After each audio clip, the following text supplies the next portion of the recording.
شادی کے بعد 15 دن میرے ساتھ جیسے تیسے گزارے، پھر پردیس چلا گیا۔ اس کے جانے کے بعد میں امید سے ہو گئی۔ میرے پاس ایک بیٹی نے جنم لیا تھا۔ میرا شوہر بیٹی کی پیدائش پہ بھی نہیں لوٹا تھا، بلکہ اس کے بھی 3 سال بعد واپس آیا تھا۔ اس وقت میرے پاس ننھی سی گڑیا تھی جسے سنبھالنے میں میرا سارا وقت گزر جاتا تھا۔ پھر گھر کے کاموں کا سارا بوجھ بھی مجھ پہ تھا۔ میں بہت مشکل سے اپنے شوہر کو وقت دے پاتی تھی، اور جو وقت میں اسے دیتی اس میں بھی وہ میرا نہ ہوتا۔ دھیرے دھیرے ہم دونوں کے درمیان دوریاں بڑھتی چلی گئیں۔ اس لیے آج اس کے لوٹ کر آنے کی خبر جب مجھے ملی تب بھی مجھے زیادہ خوشی کا احساس نہیں ہوا تھا۔ ساس کے کہنے پر میں نے شوہر کی پسند کے سارے کھانے تیار کر دیے تھے۔ میری بیٹی جو اب 10 سال کی ہو رہی تھی، اسے بھی اپنے باپ کے آنے کی زیادہ خوشی نہیں تھی، کیونکہ میرے شوہر جب بھی آتے تو نہ مجھے وقت دیتے اور نہ ہی اسے، بلکہ وہ سارا وقت بس سو کے گزار دیا کرتے تھے۔ اب تو مجھے ان کے آنے کی خوشی بالکل بھی محسوس نہیں ہوتی تھی۔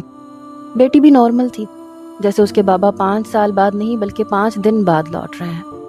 وہ اپنی پڑھائی میں مصروف تھی، جبکہ میری ساس تھیں جنہوں نے سارا گھر سر پہ اٹھا رکھا تھا کہ اشرف کی پسند کے کھانے تیار کر دو، اس کی مرضی کے مطابق کمرہ تیار کر دو، وغیرہ وغیرہ۔